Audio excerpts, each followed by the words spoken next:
My name is Ava Carter, and I'm 31 years old. 3 months ago, I stood outside the glowing doors of the St. Regis on Fifth Avenue, dressed in a simple black cocktail dress, while inside, 500 guests celebrated my sister's $200,000 wedding. I wasn't late. I wasn't confused. I had simply been erased, my name quietly removed from the guest list by my own sister, because, in her words, I wasn't successful enough to be seen with the world she wanted to impress. In my hand was a small cream envelope, not filled with cash or a check, but with something worth far more. That envelope would ignite a chain of events that would cost my sister a $2.8 million dream penthouse and completely rewrite the story my family tells about what success really means. As I slipped that envelope at the reception desk and walked out into the crisp October night, I had no idea just how much would change, for her, for me, for our entire family. What happened next wasn't just a family scandal. It was an earthquake, shattering illusions and exposing truths we'd all tried to ignore. Before I take you inside that night and the shocking fallout, if you connect with stories about setting boundaries, dignity, and redefining success on your own terms, tap like and subscribe. Drop a comment with where you're watching from and what time it is. Because somewhere out there, someone needs to hear that you don't have to shrink to fit anyone's idea of worthy. Now, come with me to the check-in desk, where a headset, an iPad, and 6 quiet words changed everything. I'm not seeing your name here. The St. Regis shimmered under the city lights. A palace of marble, gold, and anticipation. Crystal chandeliers spilled light over the marble lobby, and from within the ballroom, the string quartet's tuning floated through the air, a soundtrack for a night I wouldn't be allowed to join.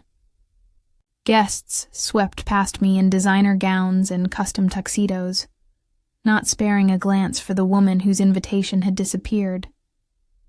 At the check-in desk, the receptionist's smile was warm but practiced. Name, please? Ava Carter. I'm the bride's sister. Her fingers flicked across the iPad. The smile faltered. Could you spell that? I did, slowly, clinging to hope. But hope faded fast. I'm so sorry, Ms. Carter. I don't have your name on the list. Perhaps you're a +1. No, I RSVP'd directly, see? April 15th. 1 guest. Me. I showed her the confirmation email on my phone, willing her to find a solution. Behind me, the line of guests grew, their impatience rising. The coordinator was summoned, but I already knew. My sister Olivia was meticulous. She didn't make mistakes about lists, especially not for an event she'd obsessed over for 18 months. I stepped aside and dialed her number. She answered on the 3rd ring, laughter and clinking glasses in the background. Ava, what is it? I'm about to walk down the aisle. They can't find my name at check-in. Silence. Not the kind that searches for solutions, the kind that measures words. Oh, she said, her tone sharpening. That. Ava, did you really think you'd be invited? We've got founders, partners, board members here. Ethan's investors. It's a certain caliber of evening. I'm your sister. Ava, you sell houses. I support you, but this isn't your scene. It's about optics. Please don't make this difficult. We'll do brunch next month. My hand stopped shaking. Maybe it was the moment the last illusion died. Understood, I said. Good, she replied, relieved. I knew you'd get it. I ended the call, opened my clutch, and held the cream envelope I'd carried for weeks. I'd planned to give it to her during the reception, after the toasts, when it would matter. I turned to the desk. Please make sure Olivia gets this, I said, sliding the envelope across the marble. During the reception, when the important people are around, the timing matters. Her eyes flickered with confusion, but she nodded. Of course. Outside, Manhattan buzzed. Cabs, laughter, the city alive. I turned away and walked to a tiny trattoria 3 blocks south. A small table, red sauce, a glass of Chianti, and my phone buzzing furiously. Olivia, again and again, Mom, unfamiliar numbers. I smiled at my reflection in the window. For the first time in years, I wasn't begging to be let in. I was choosing to stay out. The drip of being underestimated doesn't come all at once. It's a slow erosion. Growing up, Olivia and I were just sisters, matching pajamas, secret codes, shared eye rolls at family dinners. But somewhere between her MBA and my decision to leave a corporate job for real estate, our paths stopped being parallel and became a hierarchy. Hers was real. Mine, a phase. At Sunday dinners, Olivia arrived with stories of big clients and bigger bonuses. Mom glowed. Dad nodded.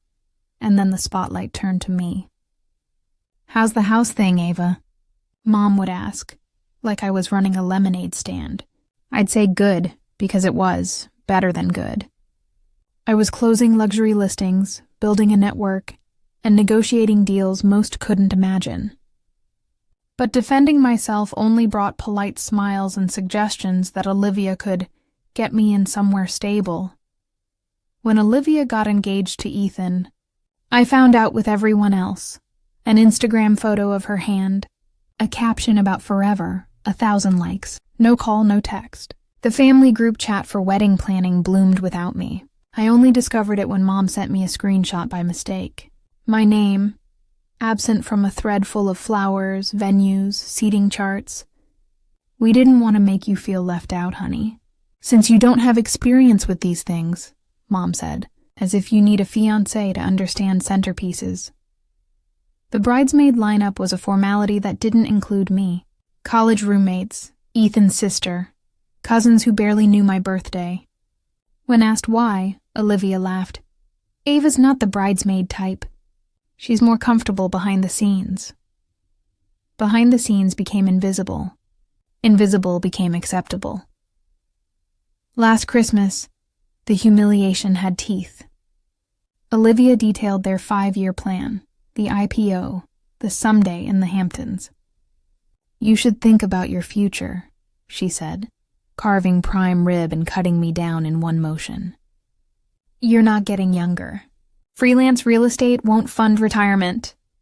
Mom chimed in with a job suggestion at Olivia's firm. I sipped wine, wanting to tell them about the portfolio I'd been asked to advise on, the billion-dollar firm whose partners wanted the way Ava runs a negotiation. But defending myself was like shouting into the wind. Standing outside the St. Regis, when the doorman asked if I needed a cab, I realized I had a choice.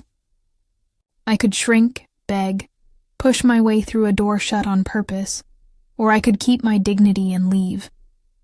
And dignity, I've learned, is the only invitation that matters.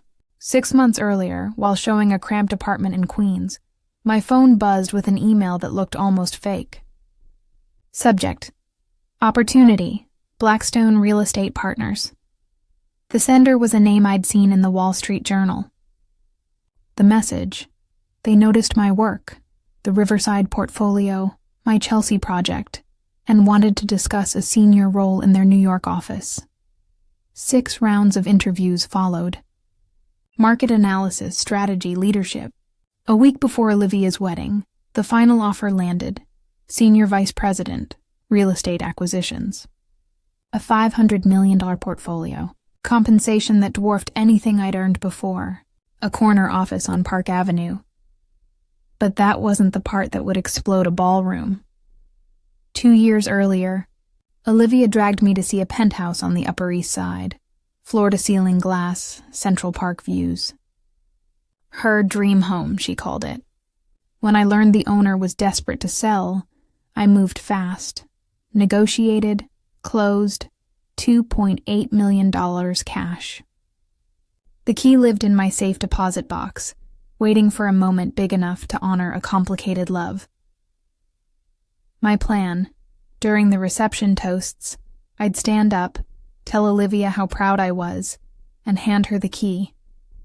Dream homes are for people who build them, brick by boundary, by grit, by grace. Welcome home.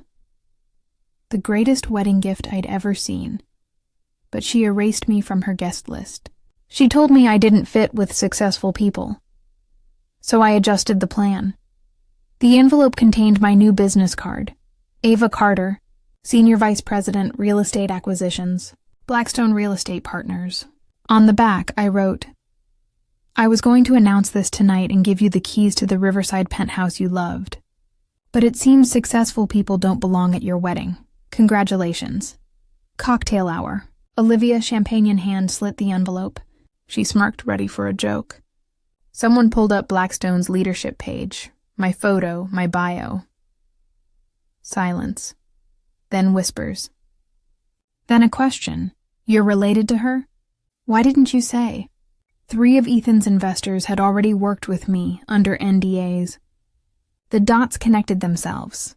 Meanwhile, I cut into penne arrabbiata, my phone buzzing, and let their panic pass me by. The point wasn't to humiliate her. The point was to stop participating in my own erasure. At 9 a.m. the next morning, I sat in a midtown conference room with Maria Santos, director of the New York Women's Shelter. Ms. Carter, she said gently, holding the deed transfer, this is a $2.8 million property. You're certain? Absolutely, I replied. Sell it to fund programs or use it for transitional housing, whatever gives women the chance to start again. The paperwork was signed.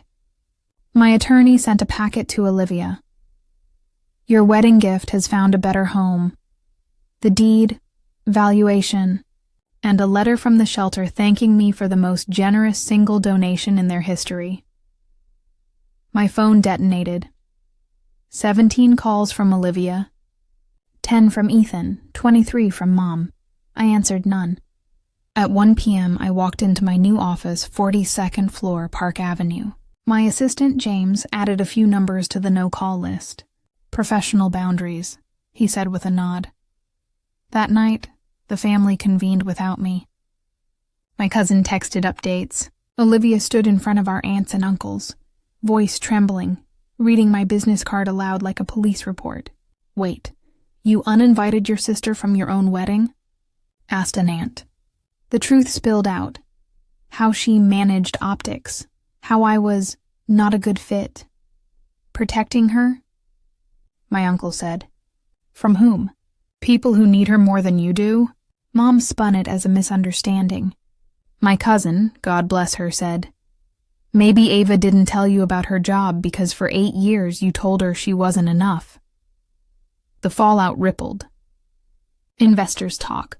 2 backers dropped from Ethan's Series B. His board instituted a no spouses at corporate events policy. Translation.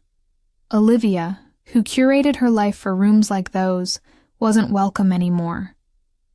A week later, Olivia showed up at my building. No appointment, mascara smudged. James called up. Please let security know our policy stands, I said. No appointment, no access. She left a voicemail pleading for 5 minutes. I sent an email, kind, firm, surgical. Boundaries are not suggestions. You removed me from your life to fit an image. I will not re-enter to fix it. For months, the family pushed for a meeting. I didn't move. I needed a life where my worth wasn't a debate topic at Sunday dinner. Life expanded in the space where I stopped auditioning. Deals sharpened. My calendar filled with closings, strategy sessions, new beginnings. The Wall Street Journal ran a feature on new leaders in real estate. My photo sat above a caption about redefining acquisition strategy. Mom clipped the article and wrote, "We always knew you'd do big things." I let the revisionist history drift past like steam off coffee. 8 months after the wedding, I was promoted to executive vice president. My portfolio climbed to $1.2 billion and my team grew to 12 analysts. I started seeing David, an architect, someone who loved me for my kindness, not my title. Olivia's Instagram went quiet. The honeymoon never hit the grid. Mental health leave, someone whispered about her office. The woman who once measured her value in rooms she could enter learned what it meant to sit outside them. She texted me sometimes. I didn't respond, but I read them. I was wrong. I miss my sister. The last line tugged, then let go. Missing someone doesn't undo who you chose to be when it mattered. The Penthouse became a funding stream and a bridge. By month 6, the shelter reported 21 women through transitional housing. By month 12, that number was 43. The sale closed at $3.2 million as the ripple measurable. Extra beds, job training, locks that click and stay clicked. The key that might have hung on Olivia's marble entry table now unlocks doors most people never see. That feels like the precise arithmetic of justice. On the anniversary of the wedding, Olivia sent a letter. Not a text, a letter. She didn't ask me to forgive her. She told me she finally understood that success isn't a room, it's a reputation. Not the kind you collect, the kind you build when nobody's clapping. She wrote, "I didn't lose a penthouse. I lost my sister." I folded the letter and put it in a drawer. People can learn. Timing still matters. At 5:40 p.m., I stood at my office window watching the city glow. My phone buzzed. David. 8 p.m., new place in Soho. Bring that smile. As the elevator descended, I realized the quiet in my chest wasn't pride. It was relief. I didn't have to prove anything to anyone in a room ever again. Not because I finally made it. Because I finally believed, without permission, that I already had. If you've ever been told you don't belong in a room you earned, here's your reminder. Your value isn't a guest list, a title, or a table placement. It's the boundaries you set, the dignity you keep, and the lives you touch when no one is watching. I didn't donate a penthouse to be dramatic. I did it because love without respect is just performance, and charity without accountability is just PR. I chose a better home for a dream, and in doing so, I chose a better home for myself. Now I want to hear from you. What boundary did you set that changed everything? Have you ever had to walk away from family expectations to protect your self-respect? Drop your story in the comments. I read them, and your experience might be the line someone else needs to finally draw. If this resonated, please like the video so it reaches someone who feels small in a place they were never meant to fit. Subscribe for more true stories about choosing self-worth over toxic dynamics. And hit the bell so you don't miss what's next. This community is growing into a place where success isn't measured by rooms you can enter, but by the peace you refuse to leave. Remember, some doors close so better ones can open. Some bridges burn so the path gets brighter. And sometimes the most powerful move isn't getting invited. It's deciding you don't need to be.